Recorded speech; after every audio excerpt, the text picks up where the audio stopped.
Welcome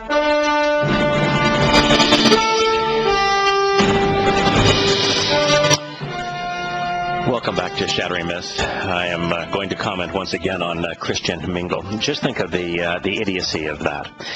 Did God decide that even though he couldn't and wouldn't inspire Bible translators to get his message consistent, to get it right, that he was instead going to spend his time inspiring software programmers so that the ones and zeros would all come together and work in favor of bringing little Christian heartthrobs together? Or does God spend his time inside of the computer saying, okay, I want these dots now to make a connection? And should you not find a mate on Christian mingle, does it mean that your God does not like you? Or worse, you find a mate and the mate turns out to be horrible and the relationship's terrible.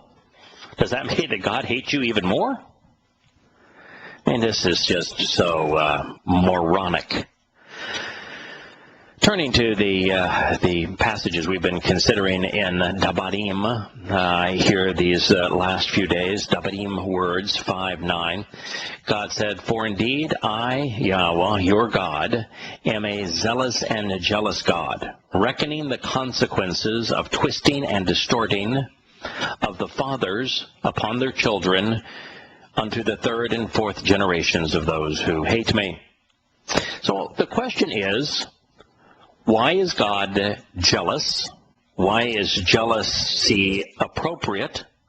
And why are these things being connected? Why is reckoning the consequence of distortion of the fathers upon their children a consequence or related to jealousy? It's all one sentence. Does it not explain the nature of love, the nature of a family? Does not a father of a loving family have to hate? God is explaining it for you here as clearly as words allow. He hates those who corrupt their children because it precludes their children from becoming his children. And he's jealous because he recognizes that the only way that he can demonstrate his love for these children is to hate those who corrupt them.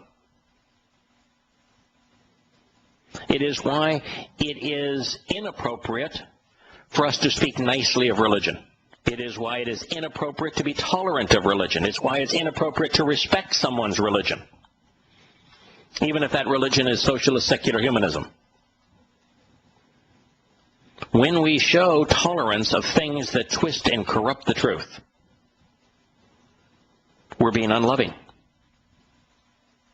The only way to be loving is to be jealous, is to want to protect those you love from harm, and to despise, to be intolerant of, to oppose those who would corrupt the truth, harming their own children. It's a profound thought. Now, the other thing that's interesting is that God equates corruption to hating him. He is saying that when you engage in the process of twisting and distorting the truth, since he is represented by the truth, and you twist and distort the truth to lead your children astray, that by doing so you're showing animosity to him. So when Paul condemned, misquoted, diminished, annulled Yahowah's Torah instructions, according to God, that was a hateful thing. That he did so not because he loved God, not because he was devoted to God. He did so because he actually hated God. And those who promote his myth today as Christian ministers, as Christian evangelists, are also showing that they abhor and loathe God. Now, by his own admission, Yahowah is emotional. He can love, which means that he can hate. And that's good and bad depending on where you stand with him. The prospect of being despised by the Creator for being unfaithful isn't something that should be taken lightly. And yet that's exactly what most Christians are wont to do. They present their God as being a jovial father figure, a jolly accepting spirit who loves all of his children regardless of their religion or behavior. Well, that God is a myth. That God is an idol. We'll discuss in the news segment tomorrow Pope Francis's most recent slip of the tongue, as he said, God saves everybody.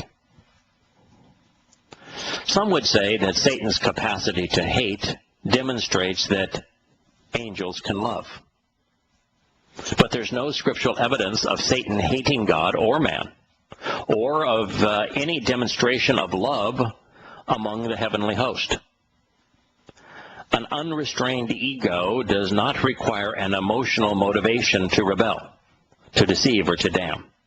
Satan wants to be seen as God, and thus he has deceived man into worshiping him as such.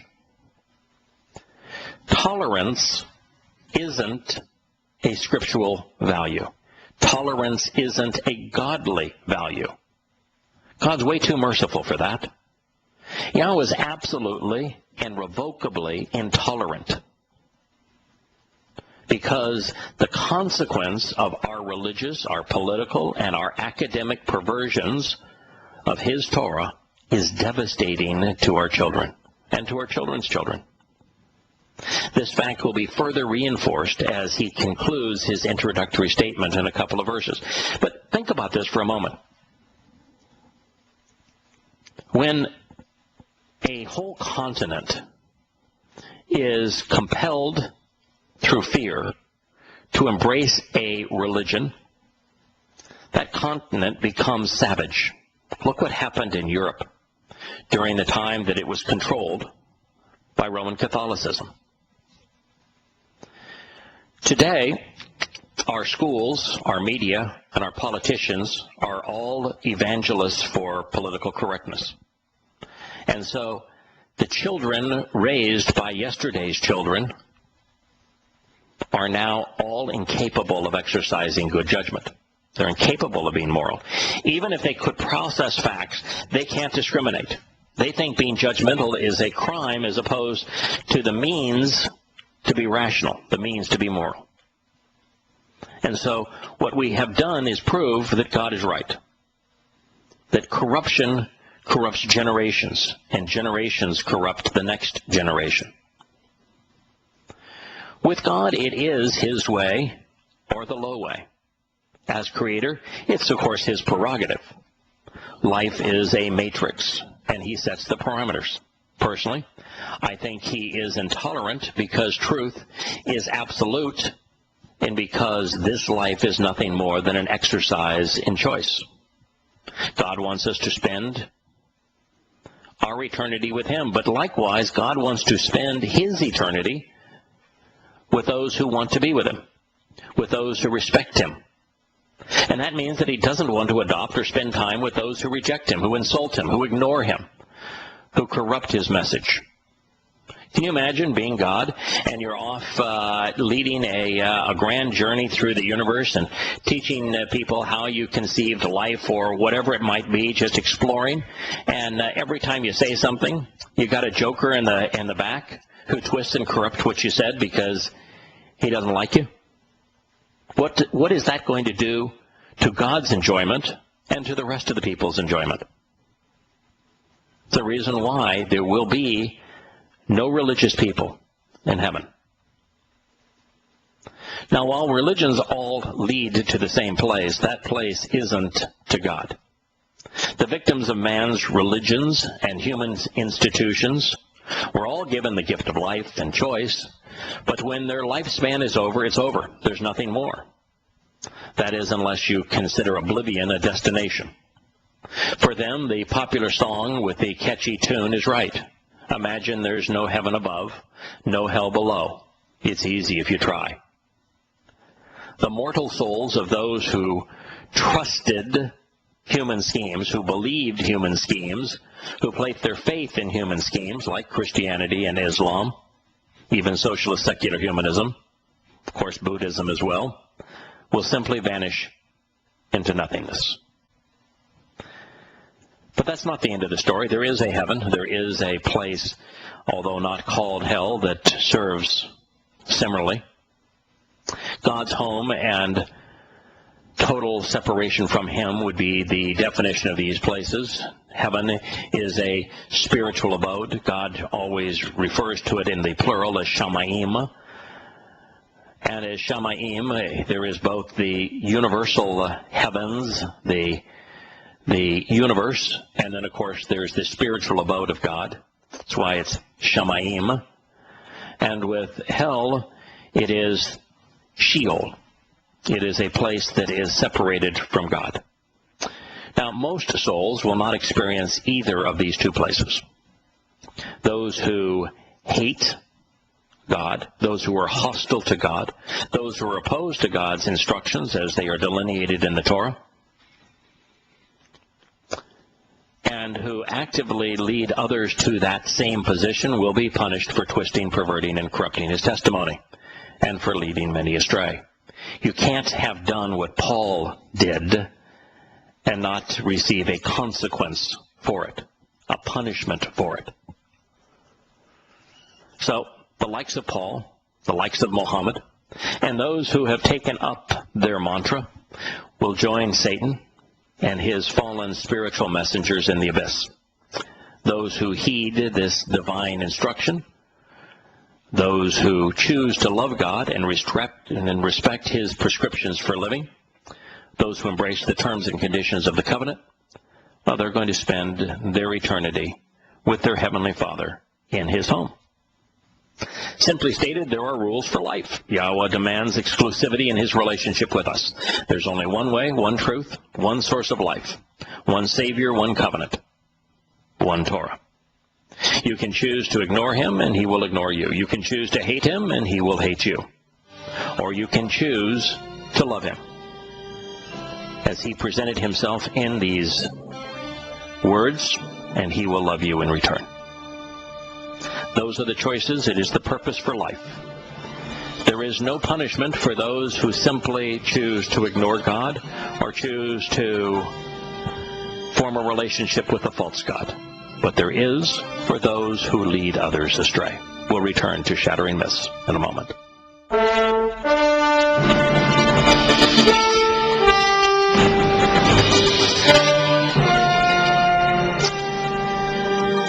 Hello, and welcome back to Shattering Myths. We've been discussing Yah's word, His presentation of the way that He has designed for us to transition from this life to eternal life for those who choose to avail themselves of what He has offered. And as he has been listening to this, we've had Nick call in from Wisconsin, and I understand your question, Nick, is where did Yahowah come from? Yeah, well, everything has its own beginning, so I'm guessing Yahowah does too. So where did He start? Yeah, what he tells us is that his name is based on the Hebrew verb haya, which means exists. So Yahowah defines Himself as I am. That He just says, I am. I exist. I was. I am, I will be. And so God's presentation of Himself is akin to light. You know, with light, there is no beginning, no end. There is no sense of time. You know, when we ask questions from our perspective, what's the beginning, what's the end? And so, you know, you and I both stuck in time as we are. We view that everything has a beginning, everything has an end, and we're somewhere in that process. Well, with light, which is what God equates Himself to, that perspective doesn't apply. On a photon of light, time simply is. There is no past, there is no present, there is no future. Everything is now. And so God's nature as light simply is. He's kind of like the Hebrew language. You know, the Hebrew language doesn't have tenses like English does. The verbs aren't stuck in time. The same thing. With the Russian language too. Oh, okay. So it's very much the same, and so God's presentation is that He simply is. Now, He tells us a fair amount about Him, but Himself, but certainly His presentation of Himself is that He has always been. But He tells us that He is most similar to light, which means that He is spiritual energy as opposed to matter. It tells us that He created the universe, told us that He authored His Torah, told us that He does engage from time to time in human affairs, presents Himself as Father. Pretty humble presentation, all in all, of His nature. Short answer to it would be that Torah says that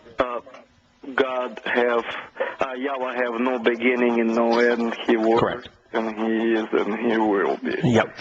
That's the when He met with Moshe to free his children from political and religious corruption in Egypt and enslavement in Egypt.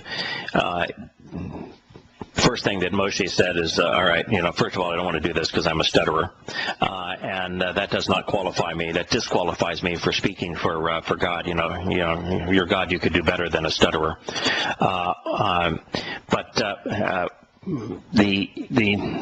Once Moshe is saying, you're really not going to give up here, you really want me to say yes, that I'll do this, and finally when Moshe agrees to do it, he said, well, at least tell me, because the first question I'm going to be asked is, by the children of Israel, is who is this God that is trying to save us? And he gives him two answers, both back to back, and both to answer different questions. One is, what is His nature and what is His name? And the first was, what is His nature? And he says, I am who I am. And he uses Haya to explain that Haya is the Hebrew word for exists. Well, so I exist. I have one more question then. Sure. Where is the God located? Where is He? Where He? What the Where does He located? Where is He located? Yeah. Where's His home? Yeah, that's another interesting question. He does describe that a lot. God says that His home is in the Shamayim, the heavens, and He always uses it as plural. Shamayim, heavens, plural.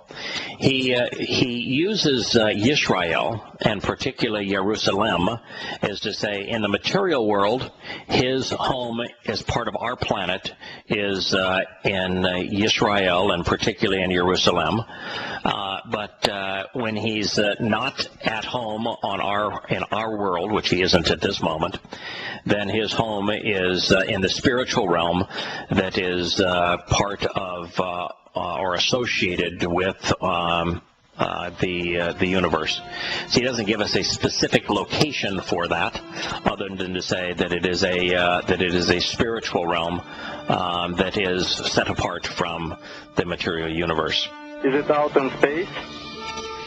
Well, the universe itself is this enormous space that is probably 15 to 30 billion light years across. So we'll have to return to that in a moment.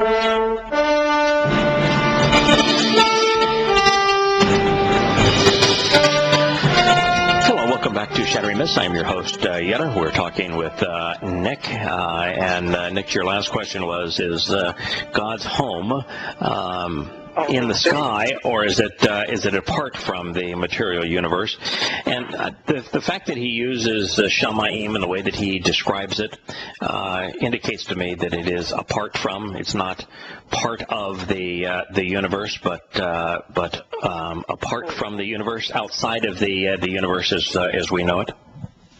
Okay, well, but there could be another universe or something to it. I mean, there's certainly a possibility that God created a second universe. We know He's going to create a new universe. He's told us that. He says that after his millennial Shabbat, he's going to create a new universe. He actually has to, for us to be transformed as light. In other words, for us to be able to maneuver in time, because as light, we're going to be just like God. We're simply going to exist, which means that we can travel great distances in no time, and we can go back in time and forward in time as spiritual, energy-based beings. And so what God has to do is create a new universe for us to explore, because otherwise we would be saddened by this one. Would it be safe to assume that his home maybe not in this universe, but in one of those that he have created at one point of his existence? You know, I don't think there are multiple universes. It's certainly a possibility. If there is, we're not told about them, so it'd be pure speculation. I do think that his spiritual abode is apart from this universe as opposed to a part of this universe. I think he created this universe as, just like if you and I wanted to create an ant farm, we would create our ant farm not inside of us and probably not in the midst of our home, but outside of our home. I think that's the nature of this universe, that it is set apart from him, and that his spiritual home is apart from us. So that's probably the best answer I can give you.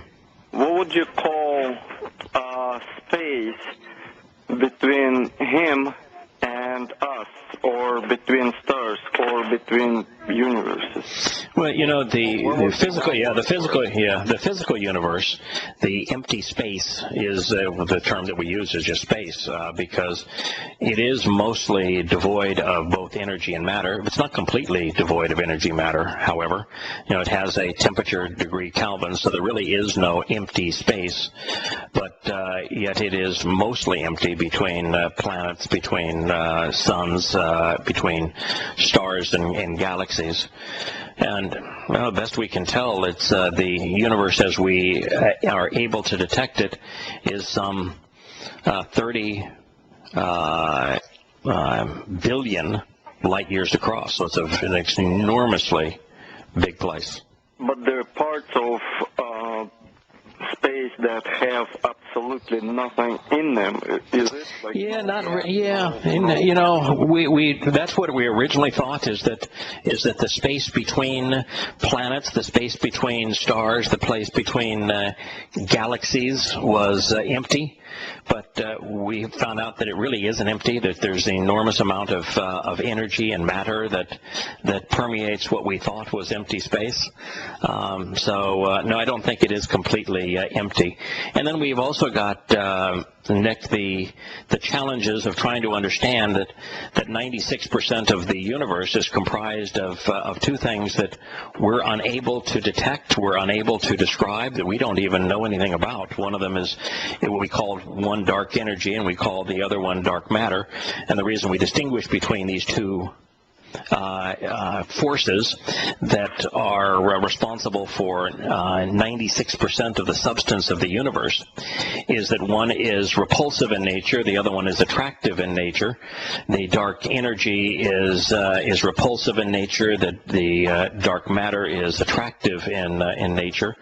And so 96% of what's out there in space, Nick, is something that we cannot effectively describe.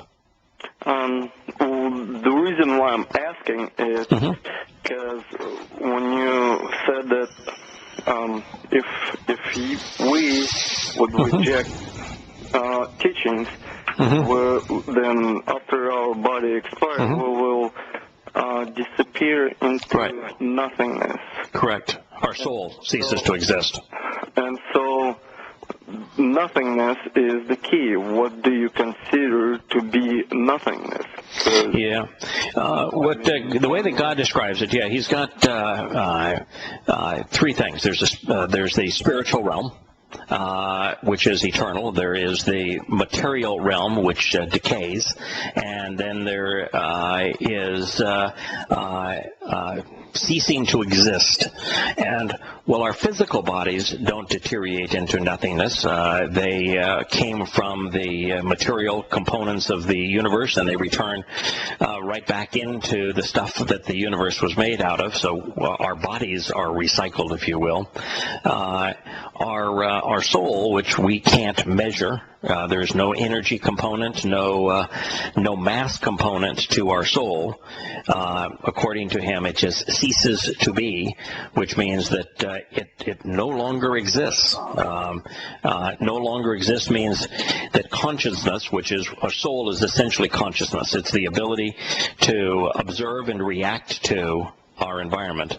That those who reject his invitation to form a relationship with him, at the end of their life, they cease to be able to observe their environment, they cease to be able to respond to their environment, which means that there is no sensation of any kind, no input, no output. That's what ceasing to exist would be. No input, no output. Okay. Okay. Well, and the last thing I want to tell you, my final experience with Jehovah's Witnesses. Okay. If you will. Sure. The first time, I don't remember if I told you, the first time my wife have told me either me, either they, because it's like, she was like so against the Jehovah's Witnesses coming over and talking to me. And, well, after a while, they, randomly, they go back, apparently, to those houses that told them not to come. Right. And, yes, I'm one of those, too. After I told them that I will convert them, the next time they will show up, yes. they're not coming anymore. There's no more witnesses, and I didn't even have to say, please don't come. I just said, please come again. I'll convert you the next time you'll show up. That's funny. Yeah, it's kind of about Torah and what they said. They didn't even know what was Torah, or maybe they lied. Because they're like, it's what Jewish will believe in. I'm like, funny. Yeah, well, what's funny, of course, is that their translation of their Bible translation, their approved Bible translation, it begins with the Torah. They just don't know that it's called the Torah. And what's really weird is that a huge proportion of the tenets of the Jehovah's Witnesses come out of the Torah. So they are really confused. But that's the whole nature of religion. The people are just programmed. Thank you for taking my call. Always a pleasure, Nick. We're going to go to Glenn, who is calling in from Philadelphia. I understand, Glenn, that you have a question on prophecy. Yes. Good morning, Yana. Good morning, Glenn. When I think about certain eschatological or apocalyptic type prophecies from the Old Testament, for which a lot of people are awaiting fulfillment, or looking to say this prophecy hasn't been fulfilled yet, but it must, or the Bible isn't true. And thinking about passages such as the burden of Damascus, and I guess in Isaiah, or the Magog, passages in Ezekiel 30 and 39. A secular scholar might say that these things are polemics that were levied at potential enemies who never came down against them.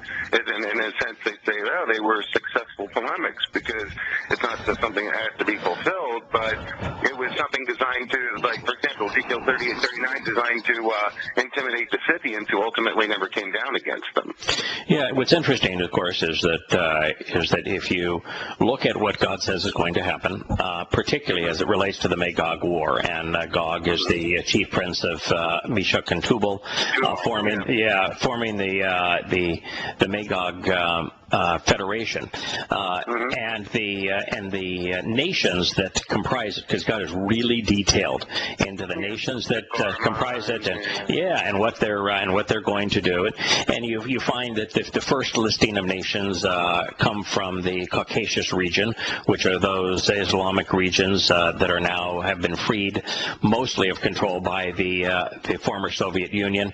All but Dagestan and Czechostan are independent Islamic countries now, and that they are now able to form a confederation which includes a unified Iran, Iraq as well, which will be ground zero for this, and Pakistan. And then it talks about how the nations really go all the way from Turkey and Saudi Arabia and Syria, all the way through northern Africa, and it talks specifically about Libya participating in this, Egypt, the Sudan, and the like. And so God has specifically said that this confederation of nations will attack Israel during the last days, and he has said that he will personally have to intervene to stop them. And he gives great detail about how that he will intervene by making their ability to fly blind, and how he will stop their mechanization. And so really a detailed description of when this war is going to be fought and how it's going to be fought.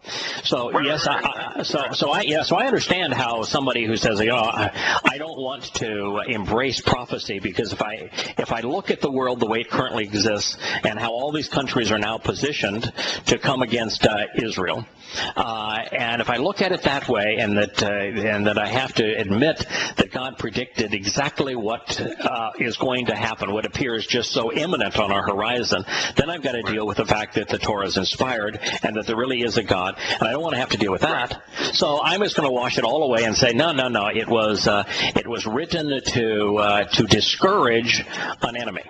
But think of the silliness of that, because the enemy, the Scythians, for example, would never have read it. And if the Scythians have their own gods, they're not going to believe that Yahowah, the god of the Yehudim, was telling the truth. And if they attacked, they were going to be wiped out. It's silliness. Glenn, we're going to have to go through the commercial break. If you can stay with us, stay with us, Glenn. We'll be back with Shattering Myths in a moment.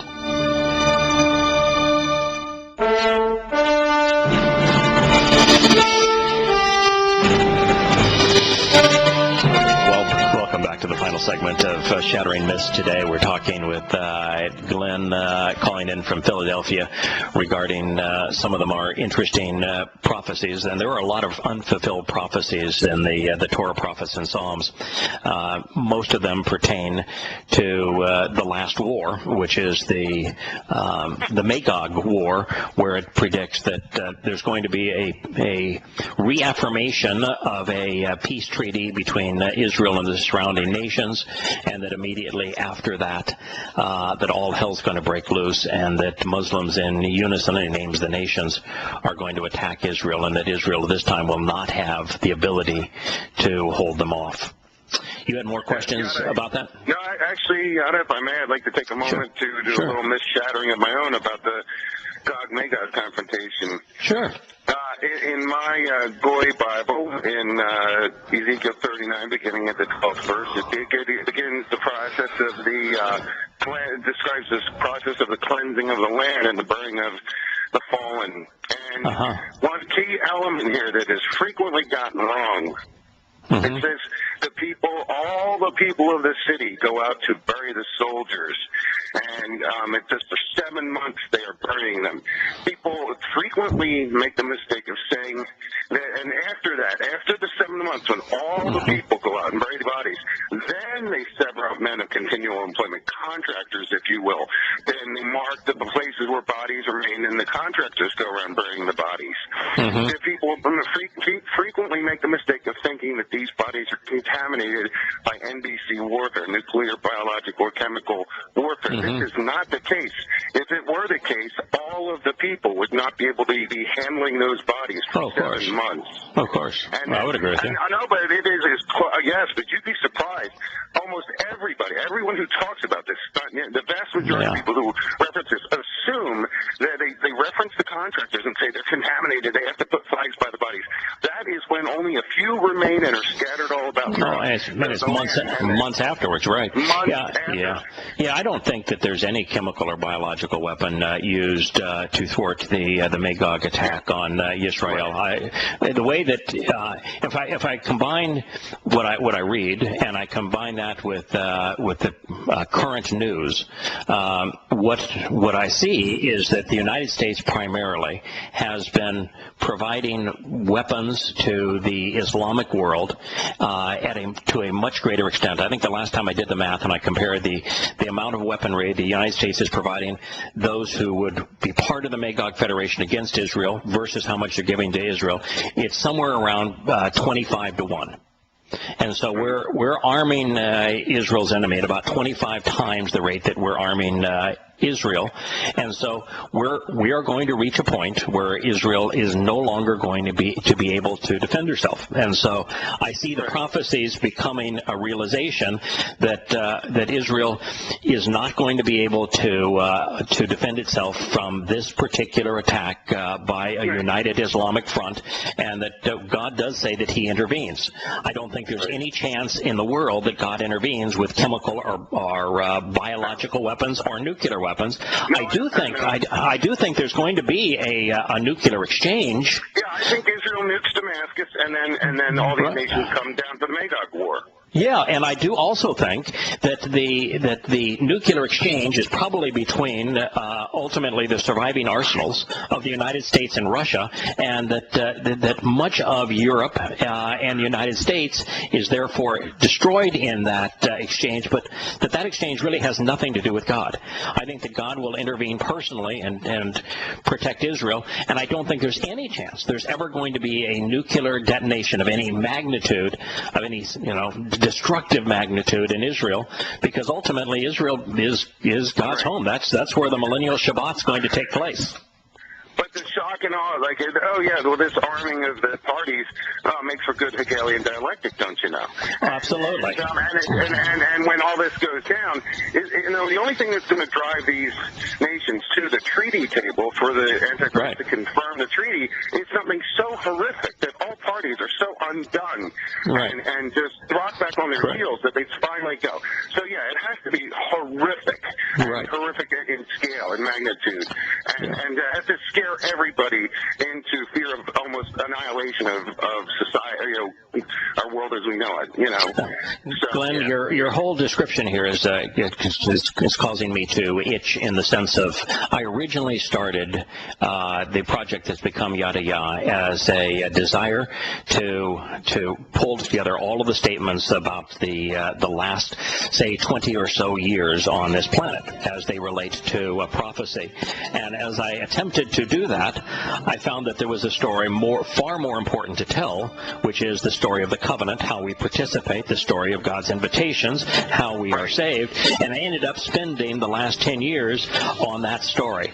But one of these days I would love to transition and to focus on the story that what's going to transpire in the next 20 years. Join us again next time, Glenn. I am Yada.